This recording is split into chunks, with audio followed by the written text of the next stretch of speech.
The district honors the 2015 Building Teachers of the Year. We'll have the details next. On the broadcast, we'll have summer school information and sports announcements. All this and more coming up on KFOI Weekly News.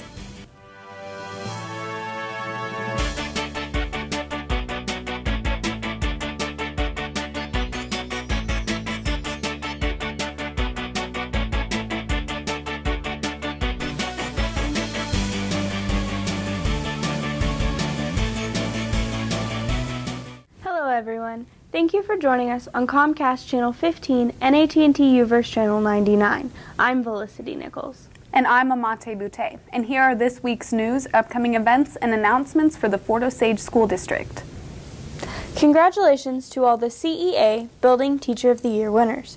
Joy Leslie from Fort Osage High School, Erica Wood, Osage Trail Middle School, Jennifer Lee, Fire Prairie Upper Elementary, Susan Price, Blue Hills Elementary, Elizabeth Punzo, Buckner Elementary, Jamie Guthrie, Claremont Elementary, Crystal Rogers, Indian Trails Elementary, Mandy Letzi, Elm Grove Elementary, Kelly Harmon, Early Childhood Center, and John Higgins from the Career and Technology Center.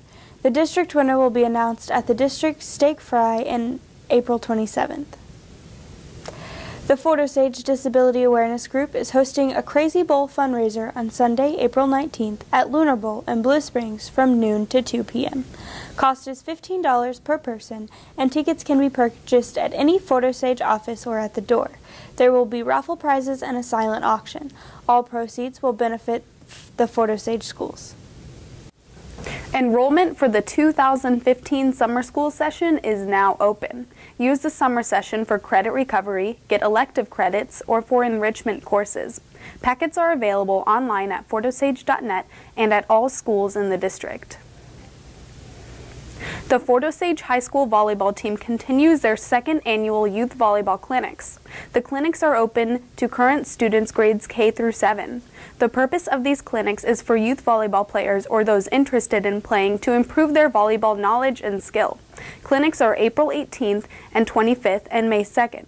K through 2nd will practice from 9 to 10:30 a.m. and 3rd through 7th graders will practice from 10:30 to noon. All clinics will be at Fort Osage High School. The cost is $5 per clinic. If you have any questions, please email Indianette's head varsity volleyball coach Vanessa Gage at vgage@fortosage.net or call 816-650-7109. When we come back, we'll have more Fort Osage District news and announcements. The Blue Springs 8 Theater at 1901 Northwest 7th Highway in Blue Springs offers you a friendly atmosphere to view the top box office movies. Enjoy refreshments from their full-service snack bar and then relax in one of their 8 theaters featuring comfortable roomy seating. Catch these recent releases this week at the Blue Springs 8.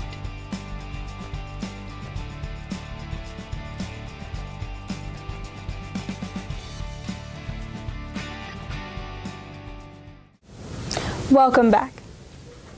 The Fort Osage Education Foundation is making plans to host their 21st annual golf tournament on Friday, June 19th at Winterstone Golf Course. Tee-off for the 4-person scramble will be at 8 a.m. Invites will be mailed out soon or contact Stephanie Smith at smith@fortosage.net or 816-650-7019 to get registered. The school district is bringing awareness to disabilities that students may face as they attend school. The month of April is autism. Please go online and visit sites.google.com/a/fortosage.net/disability-awareness. Here you will find information about autism and resources to help deal with the disability. Each month will feature a different disability awareness, so check the site for more information and help bring ability to a disability. The Fort Osage High School Indianettes are selling 2015 Kansas City Royals ticket packages for $39.99. The package is worth over $400. Contact a member of the Indianettes or Bridget Dawson at bdawson@fortosage.net to place your order.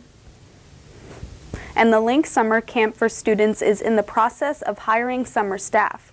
The summer camp will run from 7 a.m. to 5:30 p.m., July 6th through the 13th. If you are over 18 and have a high school diploma, you can apply.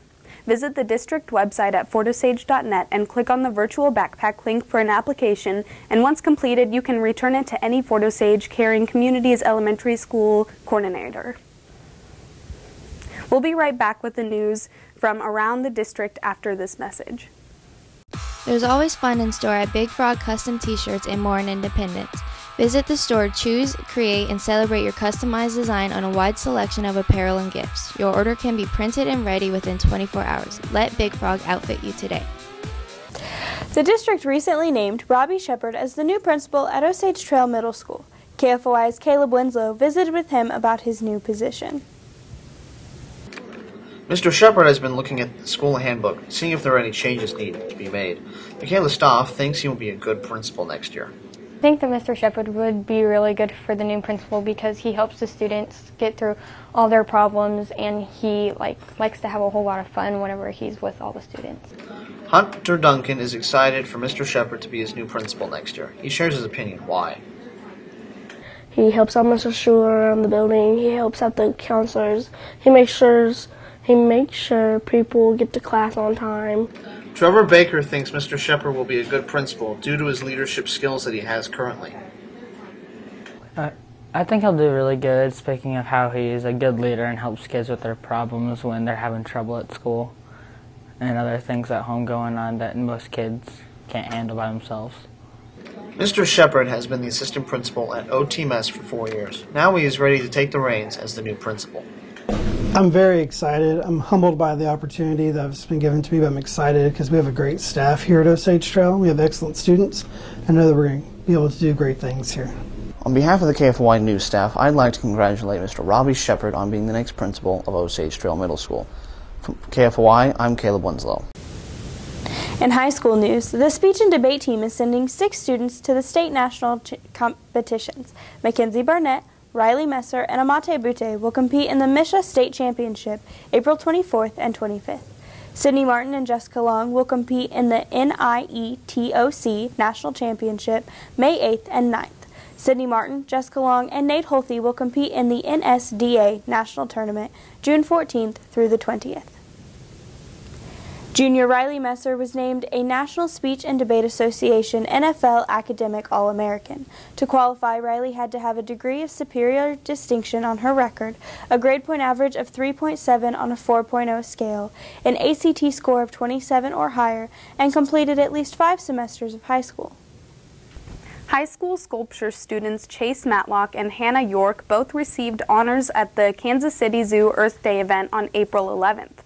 Chase earned the most creative sculpture and Hannah the most resourceful.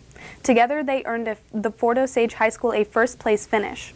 Both received a free annual pass to the zoo for their efforts.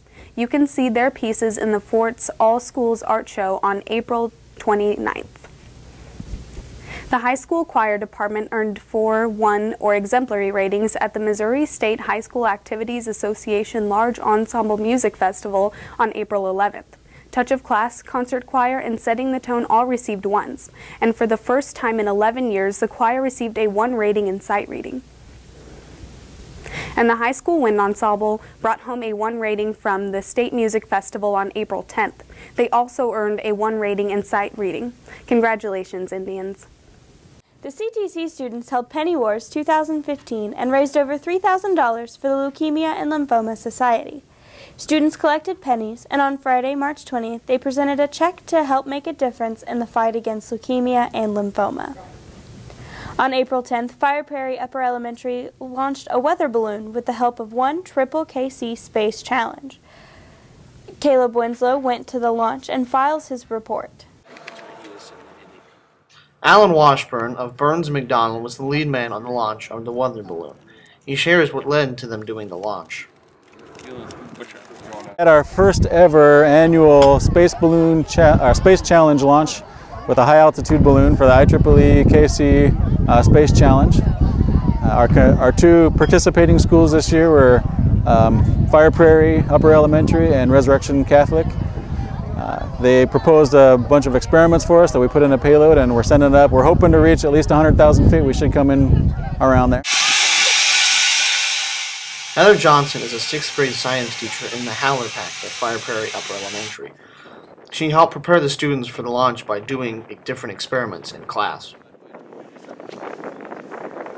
Computer programming to simulate what would happen with the camera. We've also done a lot of tests to see what kind of programs we would need to run on the camera, how often it would take pictures. Then we've also done an egg drop from the roof of the building to simulate the camera enclosure that the space balloon launch has attached to it, and to find a way to protect our egg just like they had to protect the camera.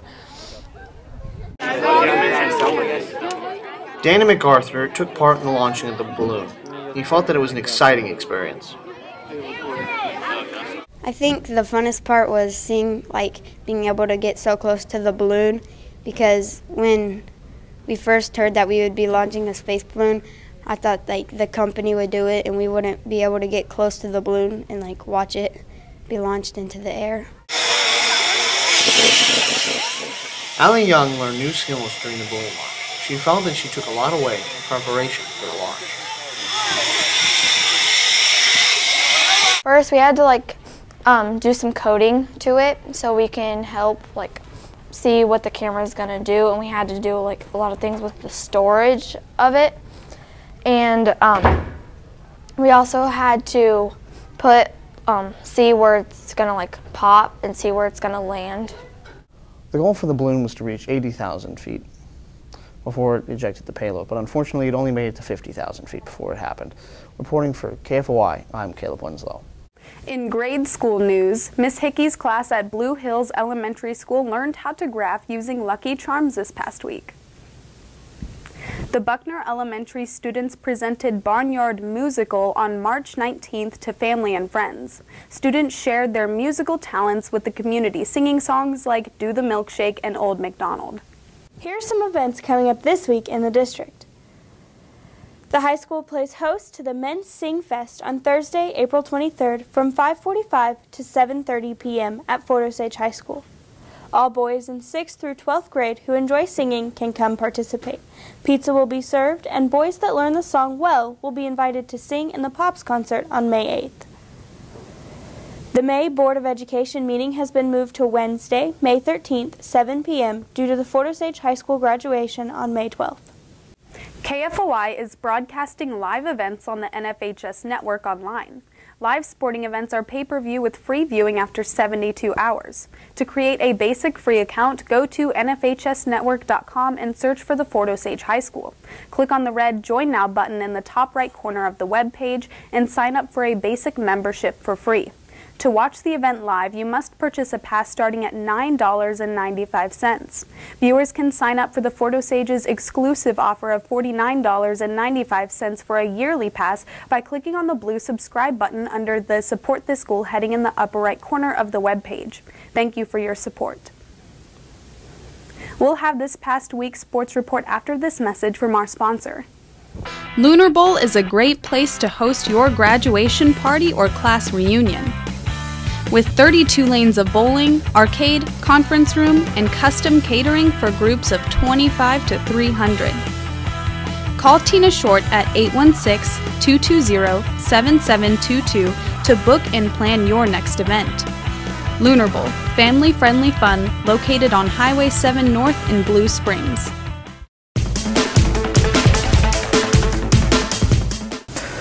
Hey everybody, I'm Caleb Winslow with this week's KFOI Sports Recap. In a game played in difficult conditions, the girls' varsity soccer team conceded 2 late goals to lose a tough game to Staley 2-0 on April 9th. The JV tied 0-0. The varsity then defeated North Kansas City 6-0 on April 16th to improve to 4-1 in the conference play and 5-6 overall. 2 goals each from freshmen Carly Tatum and Rachel Newberry, plus goals from Zoe Besworth and Felicia Jones rounded out the scoring. Mackenzie Leon and Lydia Calderon combined for the shutout. JV won 6-1, and the C team earned their first win of the season 3-0. The boys and girls track teams both took first at the William Chrisman Sumo Relays on April 10th. The girls tallied 109 points on the day with first place finishes in 7 events.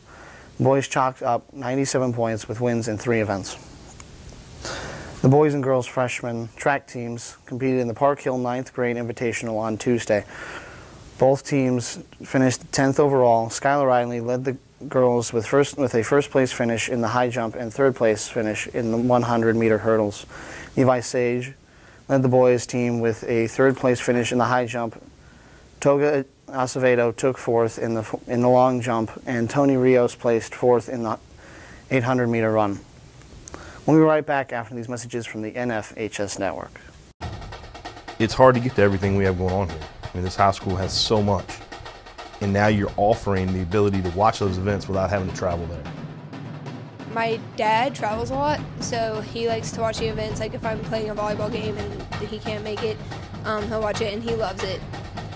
I think it was homecoming. It was Friday night, and it was a punt return, and I returned it all the way back for a touchdown. And of course, I showed all my family members, and they really liked it. They liked to see what their family members can do. Golden Lions. I think this broadcast is essential because our team is global, and we got people all over the world going to watch the game. So without this, there's no way they can do that. These kids and these players feel loved, they feel important, and by broadcasting it, you have a bigger group that you're reaching that allows them to know those kids.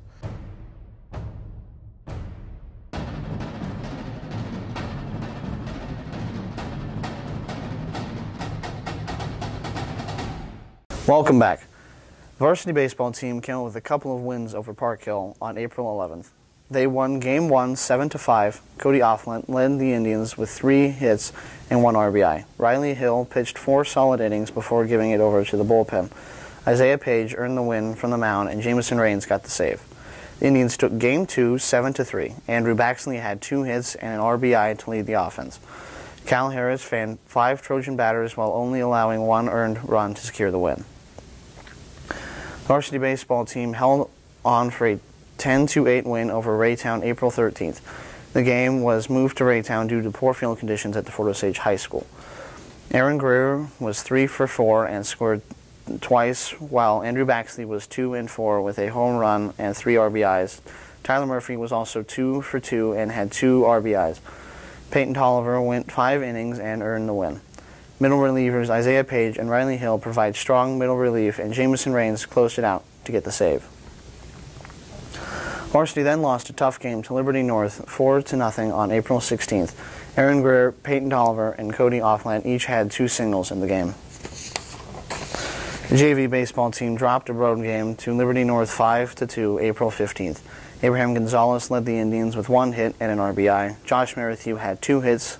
Tanner Davis had a double, and Spencer Patrick singled. The JV team then dominated North Kansas City 17-1 on April 16th. Multiple hits came from Tanner Davis, Blake Mullendor, and Abraham Gonzalez. Josh Merrithew pitched a complete game with 1 strikeout to earn the win. KFOI is proud to name senior track runner Brandon Daniel as Student Athlete of the Week. Brandon was nominated by head boys track coach Eric Holmes for finishing 3rd in the 1,600-meter run at UCM Indoor Track Meet March 23rd. Brandon's favorite class is woodworking. His favorite teacher is Mrs. Dyer, and he maintains a GPA of 3.6. Congratulations, Brandon. Senior Alan Seaton recently signed to play basketball with Culver Stockton College in Canton, Missouri. Alan plans to study athletic training while playing ball for the Wildcats. KFOI's Kayla Gross was there and found out what signing with Culver Stockton meant to Alan. It's a weight lifted off my shoulders. It's a guarantee I'll be able to go into college with a scholarship, and it's paying me to further my education. Coming up on the Indian sports calendar for April 20th, the varsity baseball team begins play in the Northland Tournament with a game against Oak Park at Park Hill South High School at 4 p.m. The JV baseball team begins tournament play as well in their own Fort Osage tournament with a home game against Park Hill South at 4 p.m. And the boys varsity and JV tennis teams travel to Raymore Peculiar for 4 p.m. matches. Come out and support your Indians. Thanks, Caleb. If you have Fort Osage news and information you would like to share on KFOI Weekly News, let us know. Contact Broadcasting Advisor Benjamin Merrithew at bmerrithew@fortosage.net or Fort Osage District PR Director Stephanie Smith at smith@fortosage.net. Well, that's all we have for you this week. Keep up to date by following us on Twitter at KFOI_news. Have a great day and a fantastic weekend. Thanks for watching KFOI Weekly News on Comcast Channel 15 and AT&T UVerse Channel 99. We'll see you next time.